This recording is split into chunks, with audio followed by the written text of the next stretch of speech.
Detective Mark Holloway learned that in his first year on the force, when he realized the streets weren't dangerous because of crime, but because of indifference.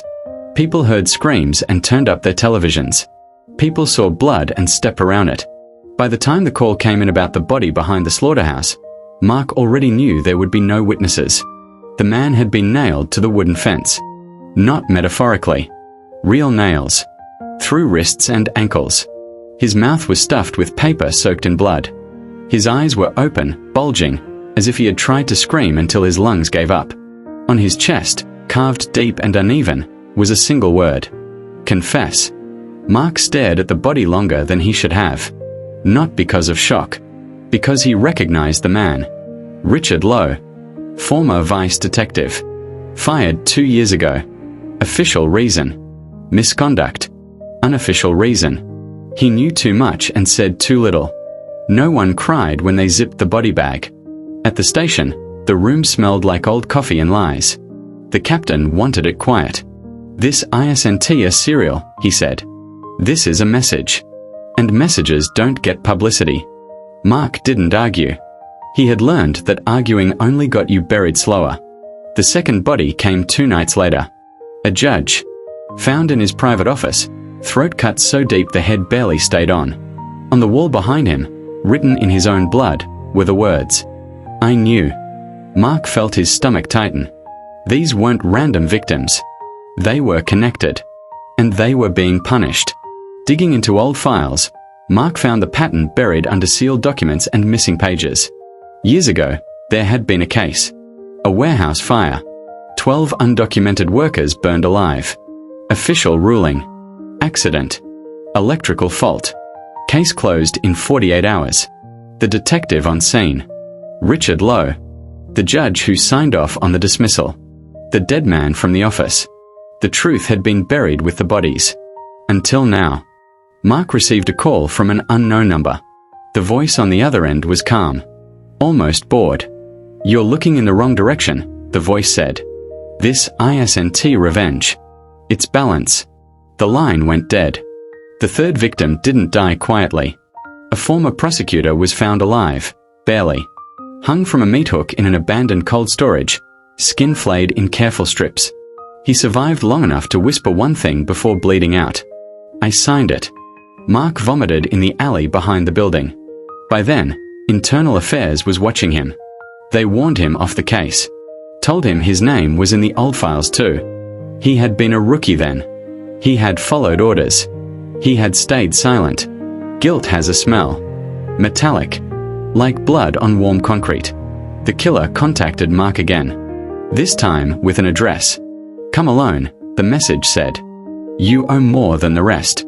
The building was the warehouse. Or what remained of it. Charred beams. Collapsed roof. The air still smelled like smoke, even after all these years. Inside, Mark found photos pinned to the walls. Burned bodies. Autopsy reports. Confessions that were never recorded. And in the center, a man sitting at a table, calmly sharpening a knife.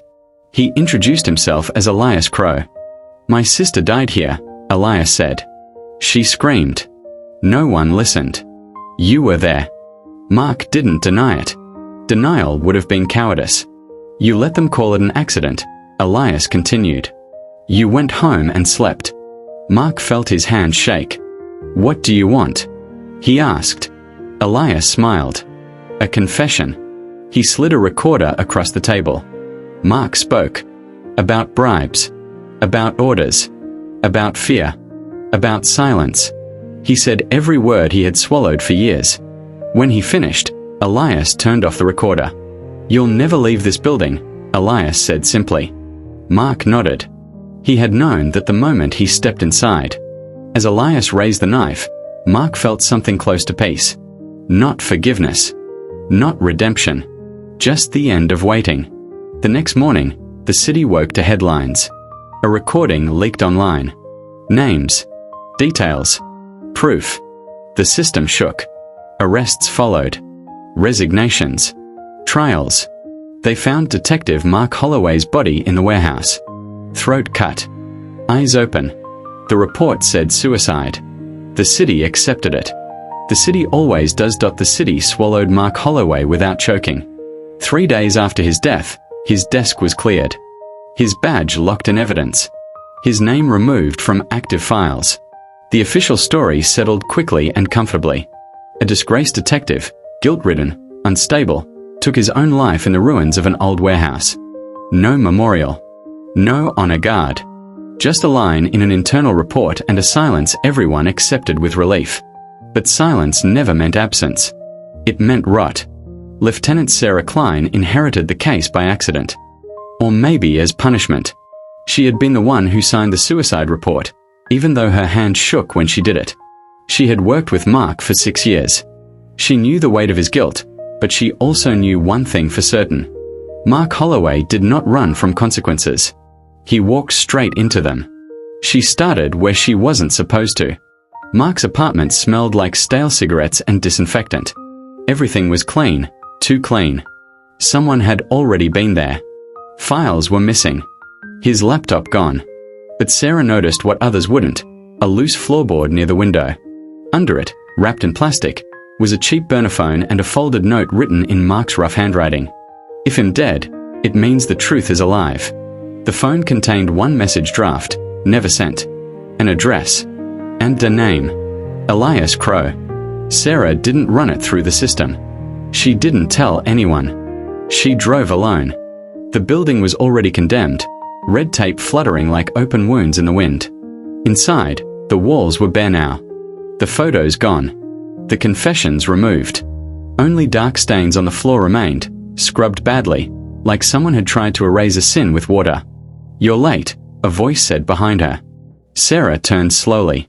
Elias Crow stood in the shadows, thinner than she expected, eyes sunken, calm in a way that made her skin crawl. He looked less like a killer and more like a man who had already buried everything human inside himself. "You killed him," Sarah said. "No," Elias replied. "I finished what he started." She raised her gun. He didn't flinch. "Mark Holloway came here knowing he wouldn't leave," Elias continued. "That was his sentence. And his contribution." Sarah's finger tightened on the trigger. "You tortured people." "I reminded them," Elias said coldly. "Pain makes memory honest." Sarah felt something crack inside her. She had seen evil before. This wasn't evil. This was conviction stripped of mercy. "You think this fixes anything?" she asked. "No," Elias said. "It balances it." He stepped aside and pointed to the far wall. A small camera, blinking red. "Everything Mark confessed is already out there," Elias said. "Multiple dead drops. Multiple fail-safes. If I disappear, it spreads faster." Sarah lowered her gun. "You're not arresting me," Elias said. "You're deciding whether to keep pretending this system works." Sirens wailed in the distance. Someone had tracked her. Or maybe this was always meant to end loud. Elias walked past her, brushing her shoulder lightly. "Mark chose truth over survival," he said. "What will you choose?" By the time backup arrived, Elias Crow was gone. The department buried the remaining evidence quietly. Officially, nothing more came of it. Unofficially, names kept surfacing. Old cases reopened. Witnesses found courage, or fear, to speak. The city didn't cleanse itself. It bled slowly. Months later, Sarah stood alone on the same bridge where another man once waited too long. She watched the river crawl beneath her, black and patient. Her phone buzzed. Unknown number. One message. "Balance ISNT justice. It's just the beginning." Sarah deleted the message. Then she stepped away from the railing and went back to work, knowing the truth now lived somewhere between the law and the knife, and that once you see that line, you can never pretend at ISNT there. The city didn't sleep. It waited. Elias Crow stopped killing. That was what frightened Sarah Kline the most. For 6 weeks after the warehouse, there were no bodies, no messages carved into flesh, no leaked recordings shaking the city awake. The press moved on. The department exhaled. Files were quietly reburied. Silence returned, not the calm kind, but the kind that feels like a held breath before something breaks. Sarah didn't stop. She followed paper no one wanted followed. Old zoning permits. Fire inspection reports. Shell companies tied to the warehouse fire years ago. The same names kept resurfacing, ghosting through the records like fingerprints wiped too clean. And every time she got close, something vanished, servers wiped, witnesses recanted, evidence reclassified overnight. Elias wasn't hiding. He was waiting. The first sign came from a morgue clerk Sarah trusted. A body had come in off the books. No report filed. No autopsy requested. A homeless man pulled from the river. Official cause: drowning. But the clerk had seen the chest. Burn scars. Old ones. Deep. Warehouse deep. Sarah broke into the morgue after hours. The body lay cold and anonymous, tagged with a number instead of a name. On the inside of the man's left wrist, carved small and precise, were 2 letters, MK. Mark Kline. Her brother. He had disappeared 10 years ago after testifying against a construction firm tied to illegal labor camps. The case collapsed. Mark vanished. Sarah had spent years pretending she had accepted it. She hadn't. Elias had found him first. The phone rang while she stood over the body. "You see it now," Elias said. No greeting. No emotion. "You used him," Sarah said, her voice breaking. "You let him live just long enough to make a point." "I let him decide," Elias replied. He chose silence. Again. Rage burned through her like acid. "You don't get to play judge over people you break." Elias was quiet for a moment. Then, "Neither does the city." He sent her an address. An active construction site. Luxury apartments rising from land where another fire had once burned undocumented workers into ash. Same company. New name. Same blood. Sarah arrived at night. The building was half-finished, skeletal, exposed. Wind screamed through the concrete bones. At the top floor, floodlights blazed. Elias stood there openly, no shadows left to hide in. Around him, tied to support columns, were 3 men. Executives. Investors. Smiling faces from charity galas. Their mouths were gagged, eyes wide with terror. "You kill them. You prove you're no better," Sarah said, gun raised. Elias shook his head. "I'm not here to kill them." He pressed a button. Cameras powered on. Live stream. Thousands watching within seconds. "These men signed contracts knowing people would die," Elias said calmly into the camera. "Tonight they will explain why." One by one, the men confessed. Bribes. Threats. Fires ordered. Inspectors paid. Lives calculated into budgets. The truth poured out, ugly and undeniable. Sirens wailed below. When the last confession ended, Elias turned to Sarah. "This is where you choose." He tossed her the knife. "Arrest them," he said. "Or stop me." She looked at the men. At the camera. At the knife in her hand. She thought of Mark Holloway. Of her brother. Of everyone burned quietly so the city could keep pretending it worked. Sarah dropped the knife. She cuffed the men instead. By the time police flooded the building, Elias Crow was gone. Again. The footage couldn't be buried. Not this time. Arrests followed. Real ones. Trials that couldn't be silenced. The city bled in daylight now. Weeks later, Sarah found something on her desk. No envelope. No note. Just a matchstick burned black at one end. A warning. Or a promise. She stood at the window long after dark, knowing the hunt wasn't over. Elias Crow hadn't disappeared. He had simply moved deeper, into places the law could never fully reach. And now he knew something else. She wouldn't stop either. The city chose a night without rain. That's how Sarah Kline knew it was ending. No cover. No noise to hide behind. Just cold air and streetlights that made every shadow honest. Elias Crow had gone quiet again, but this time it felt different. Not like waiting. Like preparation. The call came at 2:13 a.m. Not a number. Not a message. Coordinates. She didn't inform dispatch. Didn't ask for backup. Some hunts end the moment more people are involved. She knew this was one of them. The place was beneath the city, an abandoned water treatment facility sealed decades ago, buried under layers of paperwork and neglect. Concrete corridors. Rusted pipes. The smell of iron and damp rot. A place built to clean filth and left to become it. Elias was sitting at a metal table under a single hanging bulb. No knife. No gun. Just a recorder. You came alone, he said. So did you, Sarah replied, raising her weapon anyway. He smiled faintly. No. I came finished. He slid the recorder toward her. Everything I have. Names you haven't heard yet. People who never touch crime scenes but own them. This ends tonight. Sarah didn't touch it. You don't get to decide how this ends. Elias leaned back. I already did. The moment I chose not to survive. That was when she understood. There was no escape planned. No exit mapped. No future. Elias Crow wasn't running anymore. He was closing the circle. You want me to kill you, Sarah said. No, Elias replied calmly. I want you to tell the truth. About me. She felt the trap tighten. If I arrest you, they bury this, she said. They call you a monster and everything you exposed becomes contamination.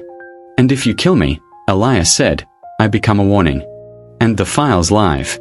The room hummed with distant machinery.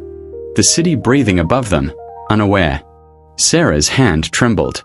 You murdered people, she said. Yes. You tortured them. Yes. And you think that makes you right? No, Elias said softly. It makes me necessary. For a while. He stood. Slowly.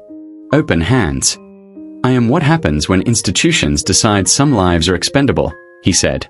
You can't arrest that. Sirens echoed far above. Someone had finally noticed the ghost hole in the city. Sarah closed her eyes. When she opened them, she lowered her gun. I won't kill you, she said. Elias nodded. Then you'll lie. She took the recorder. You died here, she said. In a struggle. Unidentified remains. No body recovered. Elias looked at her for a long moment. Then he stepped back into the darkness between the pipes. That's the line, he said. Once you cross it, you never come back. Sarah didn't answer. The explosion was controlled. Surgical. Enough to collapse part of the facility. Enough to erase paths and leave questions. By the time responders arrived, they found debris, blood, and no trace of Elias Crow. Officially, he died underground. Unofficially, no one was sure. The files went public the next morning. Not anonymously. From Sarah Kline. The fallout was brutal. Ministers resigned. Corporations fell. Trials followed that couldn't be stalled or bought. The city didn't heal, but it flinched. Months later, Sarah stood in a quiet apartment far from downtown. New job. New name. Same eyes in the mirror. On her table lay a matchstick. Burned black at one end. No message. Just proof. Somewhere beneath another city, or another lie, Elias Crow was still breathing, or maybe not. It didn't matter anymore. Because the hunt hadn't ended with him. It had ended with her. And the city, as always, didn't sleep. It watched. The story has come to an end. Subscribe, stay with me, and see you next time.